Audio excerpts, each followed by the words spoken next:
Tes tes. Atas nama Haris Rahman, apa suara saya udah kedengeran? Iya kedengaran Pak. Oke, terima kasih. Assalamualaikum warahmatullahi wabarakatuh. Selamat datang di pelatihan Lab Audit UNAS. Di hari ini kita akan membahas tentang pengantar dulu, kenapa Lab Audit ini dilakukan, terus review sekilas audit, terus apa aja sih audit-audit dasarnya dulu, tapi sekilas aja. Terus kita akan review kita itu di Lab Audit ini sebagai apa dan ngapain aja, seperti itu ya. Nah, sebelum kelas dimulai, ada baiknya kita berdoa menurut keyakinan dan kepercayaan masing-masing. Berdoa dimulai.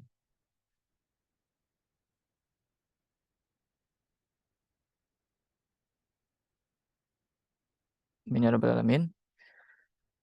Perkenalkan, saya Reza Valevi Lubis yang akan sharing ilmu dengan teman-teman, baik teman-teman UNAS yang reguler maupun karyawan yang baru mengikuti kelas lab audit kali ini. Nah, hari ini kalau saya dapat informasinya itu ada 15 peserta, tapi nggak apa-apa kita mulai dahulu sesuai dengan jadwal. Nah, kita review sedikit tentang lab audit. Nah, sebelumnya saya akan menjelaskan tentang sistem pembelajaran kita. Nah, sistem pembelajaran kita itu ekspres ya, kereta ekspres, kereta cepat. Jadinya saya sampaikan yang penting-pentingnya aja untuk teman-teman karena untuk mempersingkat waktu pembelajaran dan agar teman-teman cepat lulus atas lab audit ini, namun tidak mengurangi kualitas ilmu yang teman-teman dapatkan seperti itu. Nah, kehadirannya 80% minimal, tapi kalau bisa 100% ya. Karena cuma 5 pertemuan dari Kamis, Jumat, Sabtu, dan Kamis, Jumat minggu depan. Seperti itu. Nah, penyampaiannya satu arah dari saya yang menjelaskan. Kalau teman-teman nanti ada yang mau bertanya, silakan bertanya. Nah, di sini efektifnya itu sebetulnya perlu buku. Bukunya itu Praktikum Audit, edisi 4. Bukunya ditulis oleh Pak Sukrisno Agus. Ada 2 buku. Yang pertama itu tentang keadaan kliennya. Yang kedua, jawabannya. Jadi di lab audit ini adalah simulasi untuk proses audit. Nah, gunanya untuk teman-teman di sini adalah kalau teman-teman sebagai klien yang diaudit, nah teman-teman tahu gimana sih auditor itu mengaudit perusahaan gitu. Atau mengaudit pemerintahan kalau teman-teman bekerja di pemerintahan. Atau mengaudit organisasi nirlaba gitu ya.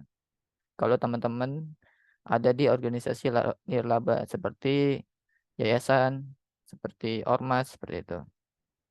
Nah, apalagi teman-teman yang akan berkarir atau sedang berkarir di dunia audit. Ini mungkin kalau yang sedang berkarir di dunia audit atau sedang magang gitu ya.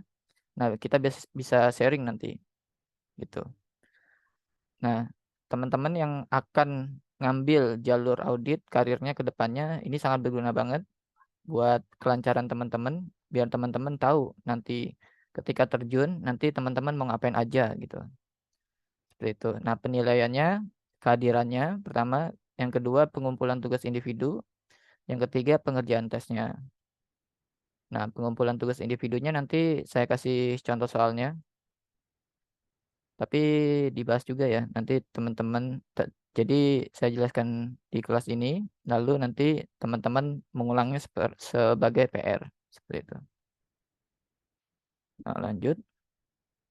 Nah, ini bukunya tadi, buku praktikum audit. Sebentar. Oke. Nah, kita review sekilas apa itu audit. Audit itu sebetulnya singkatnya itu membandingin apa standarnya atau aturannya, terus dibandingin apa yang terjadi. Nah, sesuai atau enggak untuk kemudian dirumuskan opini gitu. Itu singkatnya. Nah, contohnya kelas lab audit aturannya kelasnya mulai 19.30. Itu aturannya standarnya gitu. Nah, ternyata teman-teman ada yang datang sebelum 19.30 udah join. Nah, aturannya itu waktu 19.30 mulai itu aturannya. Yang terjadi itu ada yang datang sebelum. Nah, berarti opininya itu yang datang sebelum adalah wajar misalnya karena sesuai standar gitu. Nah, ternyata ada yang pas kita audit, pas datang di lab audit ada yang melebihi 1930. Berarti kita bandingin lagi standarnya 1930, tapi datangnya atau joinnya misalnya 1935 misalnya. Nah, ternyata setelah kita bandingin itu ada yang tidak sesuai, maka opininya adalah terlambat seperti itu. Itu. Nah, bukti audit itu kalau kita simpulkan itu setiap info yang digunakan auditor untuk menyatakan apakah informasi yang diaudit itu sesuai dengan kriteria atau enggak. Nah, bukti audit ini ada di standar audit 500, SA 500. Nanti teman-teman bisa download di internet di situsnya IAPI. Kalau nggak salah itu update-nya per 2021. Sebelumnya per 2013 gitu. Nah, program audit ini prosedur untuk mencapai tujuan audit. Jadi langkah-langkah lah istilahnya. Nah, tujuan audit itu, bentar. Oh ya, sudah masuk. Tujuan audit memastikan informasi yang disajikan udah dicatat dengan tepat atau enggak gitu ya. Lanjut. Nah, proses audit itu sebetulnya ada panjang, tapi intinya 4. Satu, perencanaan, yaitu proses penerimaan klien dan nentuin rencana auditnya. Jadi kita nggak sembarang menerima klien gitu. Nah, kita harus mengidentifikasi klien ini ada risiko apa, apakah ada risiko benturan kepentingan misalnya itu keluarga sendiri. Nah, kalau keluarga sendiri kan nggak boleh. Itu kan ada isu independensi misalnya. Nah, di perencanaan ini teman-teman bisa lihat di standarnya SA 200 sampai 260 di standar audit IAPI. Nah, yang kedua itu uji internal control klien. Kita menguji apakah internal control klien itu udah efektif atau belum gitu. Nah, ini bisa teman-teman lihat di SA 265. Lalu yang ketiga, prosedur analitis dan uji substantif transaksi atas rincian saldonya. Nah, di sini kita mulai mengumpulkan bukti-bukti audit. Nah, standarnya ada di SA 500 sampai 580. Nah, yang keempat atau terakhir, penyelesaian audit. Kita nentuin dari bukti yang kita kumpulkan. Nah, kita rumuskan opininya. Ini ada di standar SA 700 sampai 810. Seperti itu. Oke, lanjut. Nah, internal control questionnaire ini untuk menguji pengendali internal. Sebetulnya ada banyak metode, tapi yang paling sering dilakuin itu ini karena yang paling efektif umumnya gitu. Nah, internal control questionnaire ini bisa teman-teman lihat di International Standard Audit nomor 315. Nah, prinsip internal control kan ada 5. Pertama, lingkungan pengendalian, terus pengendalian risiko, kegiatan pengendalian, sistem informasi, dan monitoring. Lingkungan pengendalian itu intinya apakah manajemennya itu atau lingkungan perusahaan itu ke arah mengontrol atau enggak, menegakkan aturan perusahaan atau enggak, ada pengendalian nggak di situ, manajemennya apakah aware terhadap pengendaliannya gitu, ataukah manajemennya bodoh amat biasa-biasa saja seperti itu. Saya rasa jarang yang kayak gitu. Nah, yang kedua, penilaian risiko, apakah risiko klien atau risiko bisnisnya itu tinggi. Nah, risiko tinggi di mana aja seperti itu. Lalu kegiatan pengendaliannya, nah ini intinya apakah ada pemisahan pengendalian atau enggak, ada pemisahan tugas atau enggak, terus aset perusahaan itu diamankan atau enggak seperti itu. Ada verifikasi atau enggak, tanda tangannya seperti itu. Nah, sistem informasinya juga, terus monitoring atau evaluasi. Nah, ini saya hanya mereview mata kuliah audit ya, biar teman-teman fresh lagi. Nah, ketika kita melakukan pengauditan itu ada namanya KKP, kertas kerja pemeriksaan. Ada juga yang nyebutnya WP, working paper gitu. Nah, KKP itu fungsinya sebagai dokumentasi audit. Jadi kita mengaudit kan perlu ada catatannya. Nah, itulah salah satu fungsinya. Terus KKP ini sebagai bukti auditor telah melaksanakan tugas sesuai SPAP. SPAP itu standar audit. Nah, KKP ini sebagai pendukung opini kita, opini auditor. Kenapa auditor mengeluarkan opini seperti itu? Gitu. Nah, yang terakhir informasi untuk menilai atau menarik kesimpulan audit. gitu. Terus ketika kita mengaudit ada 3 jenis berkas. Dari berkas yang banyak itu ada 3 jenis yang penting. Yang pertama current file. Current file itu file sementara tergantung periodenya gitu. Jadi nggak berlaku selama-lamanya, tergantung periode auditnya. Yang pertama, program audit atas satu periode tertentu atau suatu perikatan tertentu. Lalu kertas kerja pemeriksaan saldo atau WP saldo. Terus schedule utama, schedule pendukung, terus catatan pemeriksaan. Nah, nanti teman-teman akan menjumpai nanti di pertemuan selanjutnya. Kita akan mengenal atau melihat atau mempraktekkan apa sih schedule pendukung, terus apa sih schedule utama gitu ya. Nah, yang kedua, berkas permanen. Berkas permanen itu ada pertama informasi tentang klien kita itu apa, bidang utamanya apa gitu. Lalu pemeriksaan internal control questionnaire. Itu buat kita meriksa pengendali internalnya. Terus kode akun yang dimiliki klien itu biasanya permanen ya, nggak ganti-ganti. Lalu yang terakhir itu kontrak perjanjiannya. Terus berkas yang terakhir itu korespondensi. Jadi ketika kita mengaudit nanti kita akan mengonfirmasi ke pihak ketiga. Misalnya klien punya saldo di bank. Nah, kita konfirmasi ke bank itu. Apakah klien ini punya saldo di situ atau enggak? Sesuai atau enggak dengan catatan pemeriksaannya gitu. Misalnya klien punya saldo 1 triliun. Nah, kita konfirmasi. Apakah misalnya PT Sugus memiliki saldo 1 triliun di bank Bapak Ibu misalnya gitu. Intinya gitu. Lalu susunan kertas kerjanya, pertama ada schedule pendukung, lalu schedule utama, naik lagi ke working trial balance atau kertas kerja neraca, terus ringkasan jurnal penyesuaian, terus laporan keuangan yang dibuat oleh klien, terus program auditnya, terus ringkasan informasi bagi reviewer. Itu maksudnya kita sebagai auditor atau kantor akuntan publik nanti suatu saat akan direview oleh P3, oleh ini bagian dari Kemenkeu lah gitu. Apakah kita mengaudit sesuai dengan SPAP atau enggak? Terus diperiksa juga oleh IAP itu juga. Nah, laporan keuangan auditan. Jadi laporan keuangan yang dibuat klien apakah ada adjustment atau enggak? Nanti kalau ada adjustment nanti kan angkanya berubah. Nah, itu angka final setelah adjustment itulah laporan keuangan auditan gitu. Terus draft laporan audit.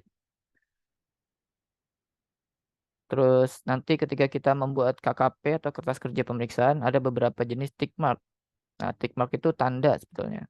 Tanda apa? Tanda bahwa sudah diperiksa KKP-nya gitu. Yang pertama footing verified kayak gini. Nah, artinya penjumlahan atau pengurangan secara vertikal atas ke bawah itu sudah sesuai atau enggak. Nah, sudah vertikal, sekarang horizontal, namanya cross footing verified.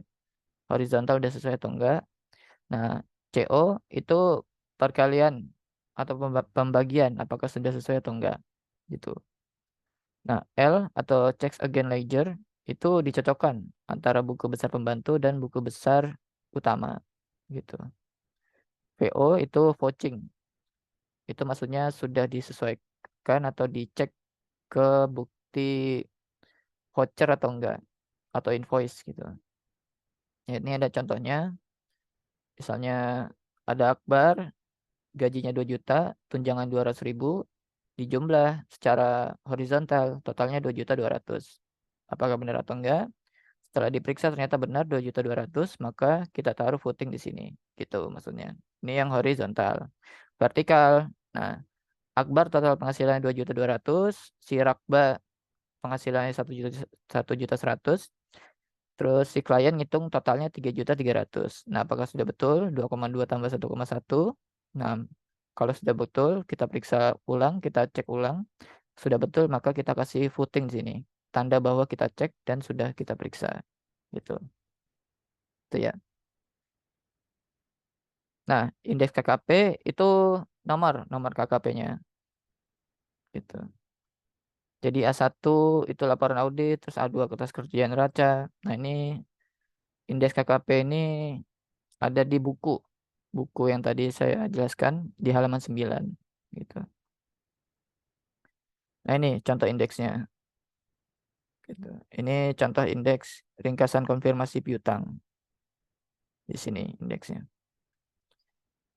Nah, di sini nanti kita akan mengonfirmasi, sorry.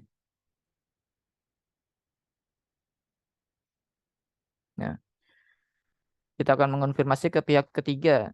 Nah, kita akan memberi tanda jawaban hasil konfirmasinya. Ini ada 5. Umumnya ada 5, tapi di tiap KAP biasanya sih ada tambahan-tambahan sih. Tapi yang umumnya ini 5 ya. Yang pertama itu confirming balance, kita cocokkan dengan pihak ketiga. Ternyata pihak ketiganya konfirmasi oke, sudah pas, sudah benar. Maka kita tandai CB, confirming balance gitu. Terus yang kedua, pihak ketiga mengatakan bahwa saldonya nggak cocok. Nah, maka kita bilang atau kita tandai reporting difference. Kenapa nih?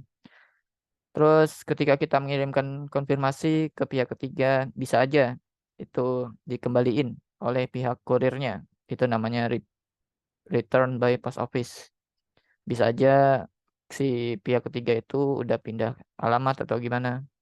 Karena kita konfirmasi nggak hanya ke pihak bank, kita konfirmasi ke supplier bisa, ke kreditur bisa, ke customer bisa gitu. Misalnya kita konfirmasi ke kreditur atau supplier, apakah si klien kita itu punya utang 2 miliar. Nah, kita konfirmasi ternyata setelah kita kirimkan suratnya dikembaliin oleh pihak pengirimnya karena nggak ketemu alamatnya. Maka itu namanya RPO, suratnya kembali, return. Terus yang keempat, sudah kita kirim, sudah dan nggak dikembalikan oleh pihak kurirnya, itu namanya NR. Jadi nggak ada jawaban dari si pihak ketiga. Itu. Yang kelima itu prepare by client atau dibuat oleh klien. Ya, ya. Ini pengantar part 1 ya. Ada yang mau ditanyakan? Sudah baru 12, baru 11 ya. Nah, nanti PPT-nya saya share juga di itu Google Drive. Teman-teman download aja. Oke, 5, 4, 3, 2, 1. Oke, tidak ada yang tanyakan. Kita masuk ke yang kedua. Kita rock and roll. New share. Kita masuk ke pertemuan kedua atau materi kedua. Penjelasan awal klien. Jadi kita di sini sebagai PT Krisanti dan rekan kalau nggak salah ya. Nah, kita mengaudit PT Sugus. Gitu. Jadi klien kita PT Sugus.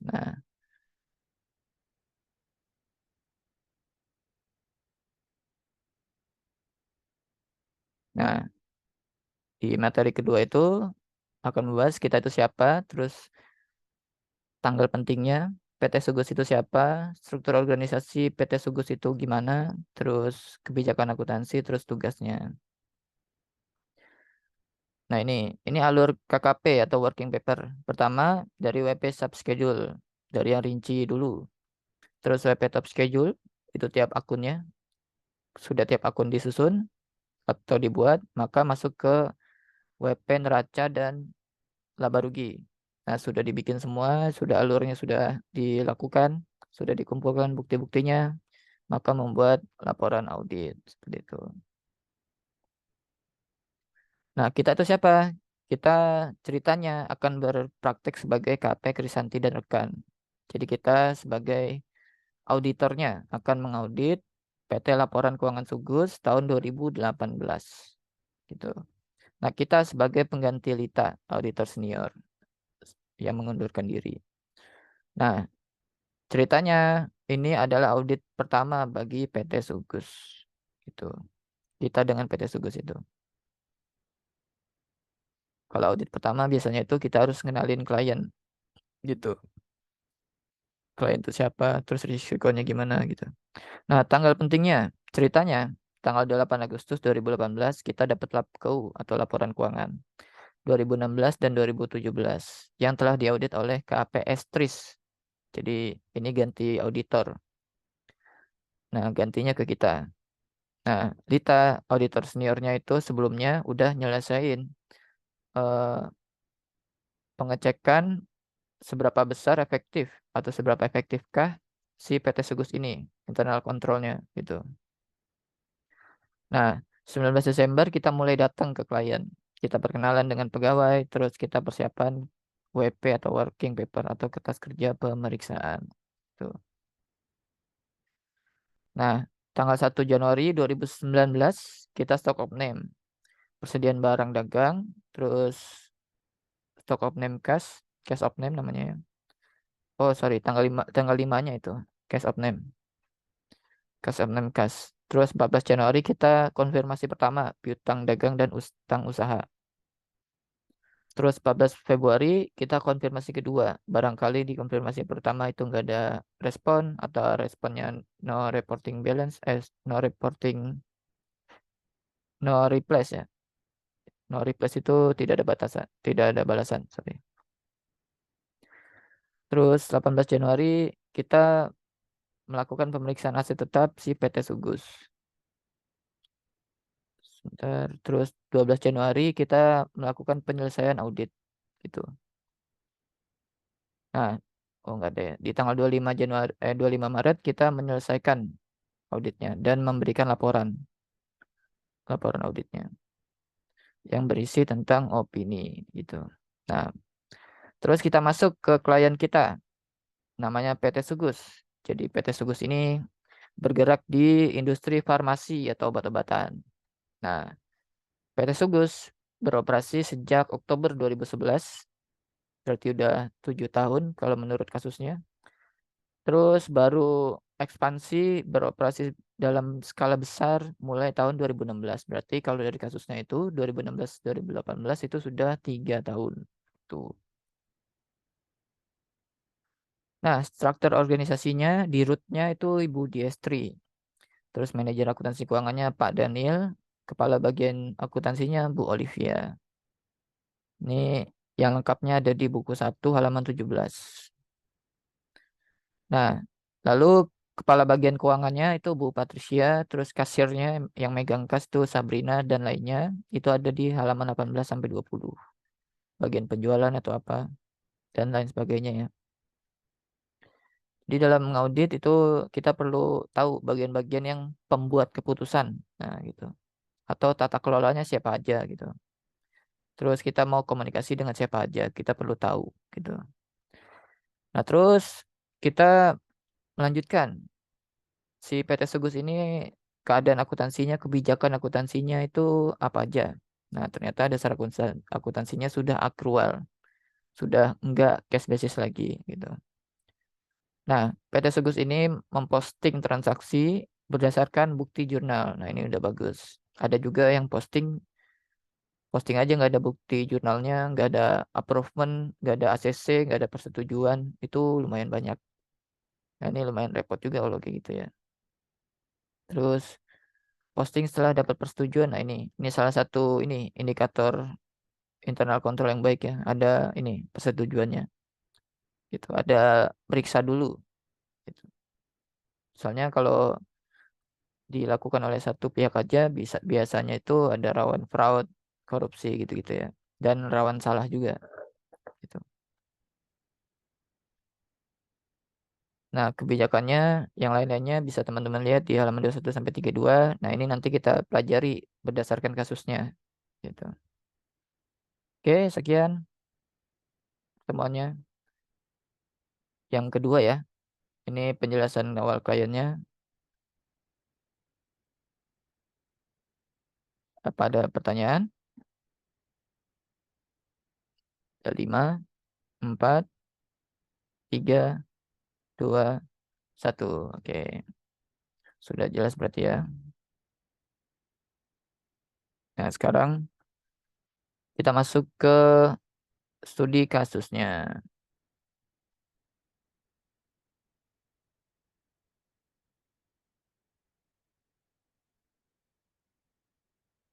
Nah, ini data-datanya tentang PT Sugus.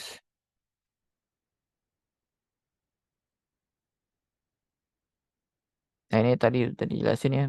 Terus kertas kerja pemeriksaan, sejarahnya. Nanti teman-teman kalau ngaudit ini ada di akta notaris. Terus struktur organisasinya ini ya. Kebijakannya tadi dasarnya akrual, terus prosedur akuntansinya berdasarkan jurnal kalau posting. Nah, kode akun. Kode akun PT Sugusnya seperti ini. Nah, permasalahannya kita masuk. Nah, ini laporan keuangan PT Sugus. Jadi PT Sugus itu ketika kita berkunjung pasti dikasih laporan keuangan yang telah dibuat oleh PT Sugus. Itu. Nah, ini laporan keuangannya. Lalu laporan keuangan itu dimasukkan ke kertas kerja seperti ini. Pertama per audit, ini per audit 2017 karena menurut kasusnya kan dia udah diaudit oleh KPS Tris. Nah, ini per audit. Nah, per klien ini kita dikasih PT Sugus ini menurut versi dia yang belum diaudit gitu ya. Gitu. Nah, ini working paper A2 atau indeks neraca. Ini kan laporan keuangan neraca. Neraca atau laporan posisi keuangan kalau sekarang. Nah, ini juga WP neraca atau WP posisi keuangan. Yang kedua, kalau tadi itu ada aset, nah ini ada liabilitas dan ekuitas. Seperti ini. Per audit, per klien. Per audit sudah diaudit, per klien berarti belum diaudit. Nah, ini yang kita akan audit. Nah, di sini ada tabel pare. Ini maksudnya ada adjustment mungkin. Nanti kita audit kan mungkin misalnya kasnya menurut PT Sugus itu 47 juta sekian, ternyata pas kita audit cuma 45. Nah, nanti ada adjustment penyesuaian di sini gitu. Nah, yang di sini itu per audit. Jadi setelah kita audit ada penyesuaian, nah ditambah atau dikurang saldo akhirnya di sini per audit. Hasil audit kita gitu 2018. Nah, ini kertas kerja laba rugi A3 sama ya. Ada per audit, terus per klien yang mau kita audit, lalu ada adjustment, terus nanti ada saldo per auditnya. Tuh. Nah, ketika kita melakukan pengauditan ada surat perikatan ya, ada surat penugasan perikatan. Nah, ini berisi tentang ya itu perikatan audit. Nomornya ini tergantung ke HP-nya, nanti tanyakan kepadanya ini identitas kliennya. Nah, ini isi dari perikatan auditnya gitu. Apa aja yang diaudit, terus tujuannya, terus ada juga kontrak pembayarannya gitu. Terus apa aja yang harus disiapin klien. Nah, kalau udah setuju, maka ditandatanganin terus dikasih cap biasanya kasih stempel gitu. Nah, ini partnernya yang tanda tangan ya biasanya gitu.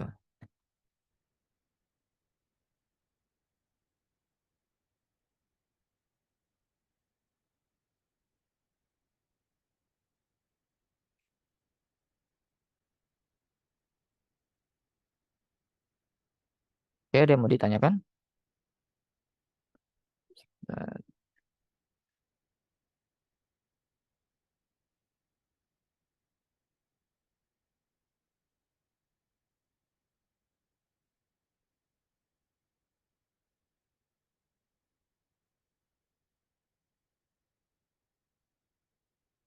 nah, saya share lagi jawaban dan soalnya.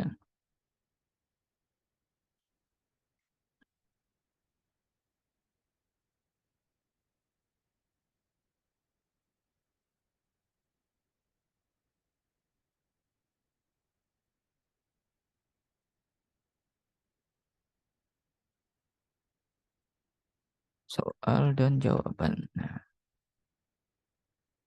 ini soalnya nanti teman-teman isi. Langkah pertama ketika kita mengaudit, setelah kita dapat eh, laporan keuangannya, nah kita masukkan ke A2 atau kertas kerja neraca, terus A3 kertas kerja laba rugi. Nah, habis itu kita melakukan prosedur analitis. Gitu. Ini ada di KKP ARP biasanya, Analytical Review Procedure. Gitu. Nah, nanti teman-teman isi sesuai yang tadi, sesuai yang di PPT. Itu per klien itu berapa nanti teman-teman isi di sini, terus naik turunnya. Gitu. Ini Analytical Review Procedure itu untuk ini, menganalisis mana yang aneh misalnya. Misalnya kasnya nambah banyak, tapi persediaannya juga banyak, mungkin itu aneh. Atau penjualannya itu banyak, tapi returnya juga banyak. Nah, itu kan salah satu keanehan ya. Kenapa penjualannya banyak, tapi returnya juga banyak. Jangan-jangan ini PT Sugus melakukan penjualan fiktif gitu.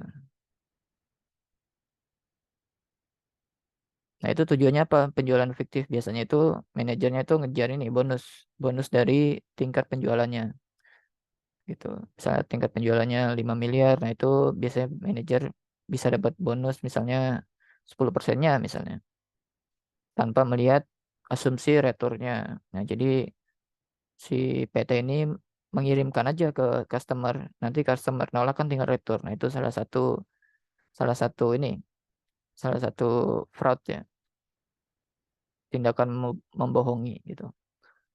Gitu. Nah, ini nanti teman-teman isi ya.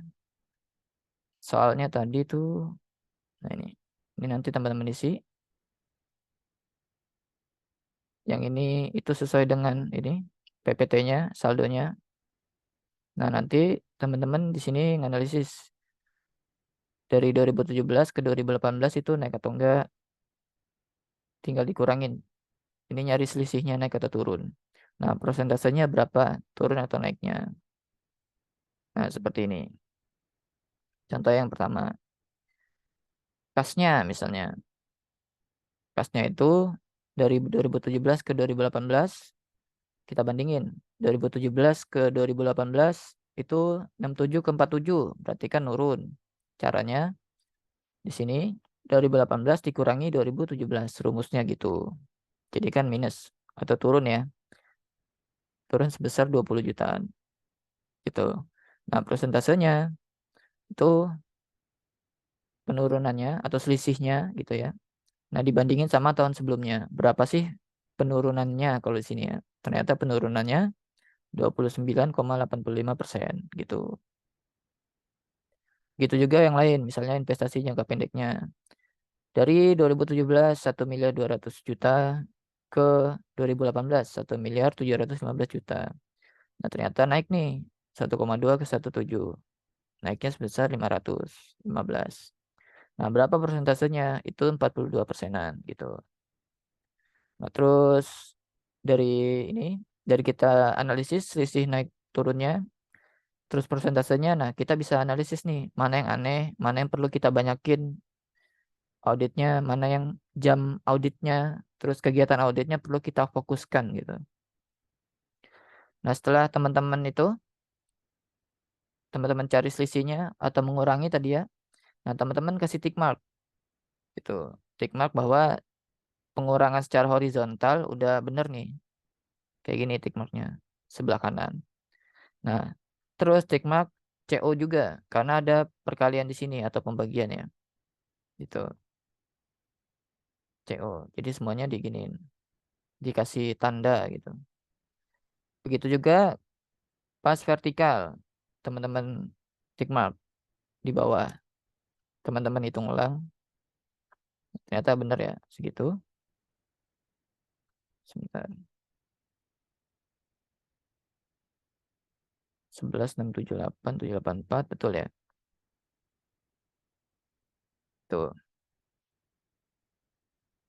Terus kalau WPRF-nya itu berdasarkan buku.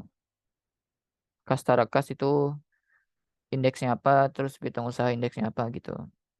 Berdasarkan indeks yang dimiliki oleh KP masing-masing. Nah, nanti diisi juga nama kliennya PT Sugus, terus ini schedule-nya prosedur penilaian analisis neraca atau analytical review prosedur. Terus dibuat oleh nama teman-teman, terus diperiksanya oleh seniornya. Bisa tulis nama saya nggak apa-apa, Reza Palevi Lubis. Terus indeksnya ARP 1. Periodenya tergantung periode PT Sugusnya, berarti 31 Desember 2018. Itu. Nah, dari analytical review prosedur ini kita bisa lihat mana yang perlu kita fokusin tadi, mana yang aneh gitu ya. Misalnya akumulasi penyusutannya itu 119%, naiknya gede. Kenapa ini bisa terjadi? Nah, gitu. Kok gede banget gitu. Terus aset lainnya juga kenapa turunnya gede banget, 98% misalnya. Terus yang kedua, ini juga bisa kita lihat, misalnya ini kenapa gede banget gitu. Ini juga ini kok gede banget dari 5 juta ke 162 juta, selisihnya 156, naiknya segitu. Terus ini kok gede banget juga.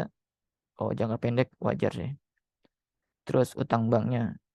Oh, ini utang sewa pembiayaan jangka panjangnya kenapa gede banget gitu.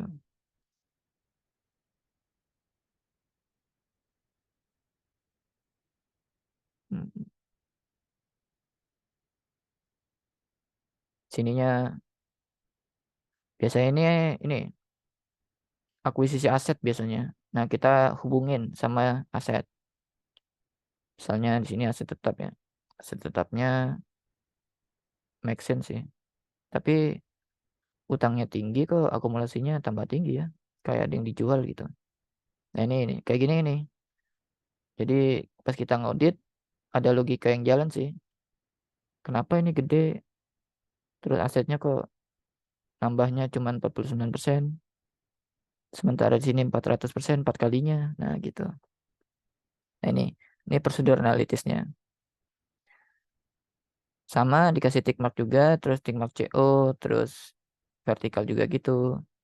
Soalnya ini nanti pas teman-teman ngaudit, misalnya di review senior atau partner, nanti kalau nggak ada ininya, seniornya bingung juga ini udah dicek atau belum gitu. Kalau udah dicek kan, ya udah bagus lah gitu. Walaupun seniornya nanti juga ngecek lagi sih, sampling misalnya utang usahanya benar nggak, naiknya segini atau turunnya segitu, terus persentasenya benar atau enggak gitu. Jadi seniornya juga kemungkinan ngecek, tapi biasanya ngeceknya sampling aja, nggak semuanya. Nah, ini juga sama. Saat sini yang aneh itu, oh enggak sih, laba sebelum pajaknya itu naik tinggi, terus beban pajaknya naik. Ini sama-sama naik tinggi ya. Nah, ini kenapa tuh? Nah, nanti kita cek di pertemuan selanjutnya. Tuh. Nah, saya akan membagikan ini link Google Drive-nya. Teman-teman bisa download soalnya.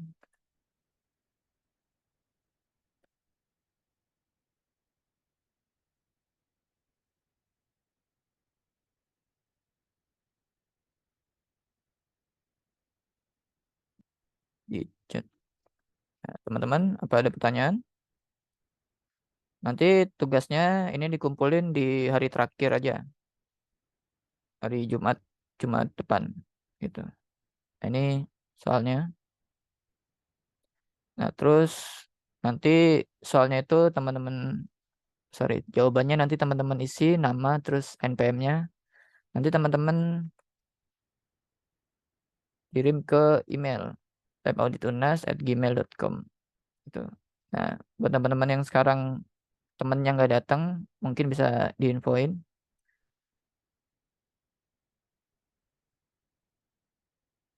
Oke, sekian dari saya. Apa ada pertanyaan?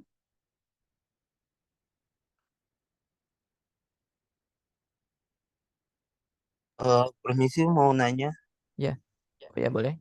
ini kalau untuk PowerPoint tadi apakah dikirim ke grup apa gimana? Oh ya, nanti dikirim ke drive-nya juga aja ya, Google Drive. Oh iya. Oke, terima kasih. Siap, sama-sama. Oke, ada lagi? Untuk absennya mungkin nanti ada Bu Adilah yang nge-share ntar di grup mungkin ya nanti. Tuh. Dihadapin teman-teman datang terus ya untuk bisa ngikut ujian akhir gitu. Soalnya biasanya ini kelasnya biasanya berkelompok terus pertemuannya agak panjang. Nah, ini saya singkat biar teman-teman bisa cepat cepat cepat selesai pelatihannya. Pertama, kedua, walaupun cepat tapi nggak mengurangi kualitas pengajarannya atau mengurangi kualitas materinya gitu.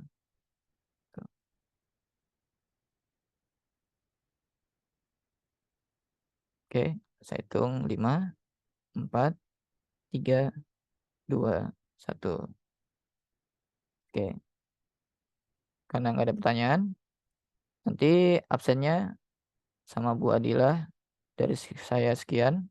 Nanti kalau ada pertanyaan lagi, mungkin baru kepikiran, bisa minggu depan atau bisa tanyakan ke Bu Adila, nanti Bu Adila bisa ke saya. Saya rasa sekian, terima kasih atas kehadirannya. Nanti teman-teman infokan ke teman-teman yang temannya temannya saudara ya, temannya saudara-saudara yang nggak datang atau berhalangan atau masih belum pulang kerja, karena saya dapat info bahwa banyak yang kelas karyawan ya. Saya juga ngerasain sih. Tuh kalau kalau kelas malam itu waduh capeknya tapi luar biasa teman-teman. Udah bisa meluangkan waktunya untuk join di kelas dan bisa bertahan untuk kuliah dan mengerjakan tugas akhir sampai hari ini, detik ini. Semoga teman-teman diberkahi oleh Tuhan Yang Maha Esa atau Allah Subhanahu wa taala. Ya. Maaf, maaf, mau nanya. Oh ya boleh. Kalau untuk pembagian grupnya ditentuin apa gimana? Oh enggak. Kalau sekarang satu arah aja, saya aja yang jelasin gitu. Hmm, buat pembagian grupnya ya. Nah, kalau buat pertemuan kali ini nggak per kelompok, jadi satu arah aja. Jadi teman-teman nggak perlu bikin kelompok gitu. Oh, gitu. Nggak apa-apa. Terima kasih. Nah, syaratnya itu kehadirannya, terus juga pengerjaan tugasnya jangan lupa gitu. Biar teman-teman bisa sidang. Dari saya sekian, sekali lagi saya ucapkan terima kasih atas pengorbanannya, atas semangatnya untuk mengikuti lab audit dan berkuliah sampai hari ini. Wabillahi wabillahi taufik wal hidayah. Wassalamualaikum warahmatullahi wabarakatuh. Waalaikumsalam warahmatullahi wabarakatuh. Terima kasih, Waalaikumsalam. Kak. Terima kasih, Kak. Terima kasih, Kak.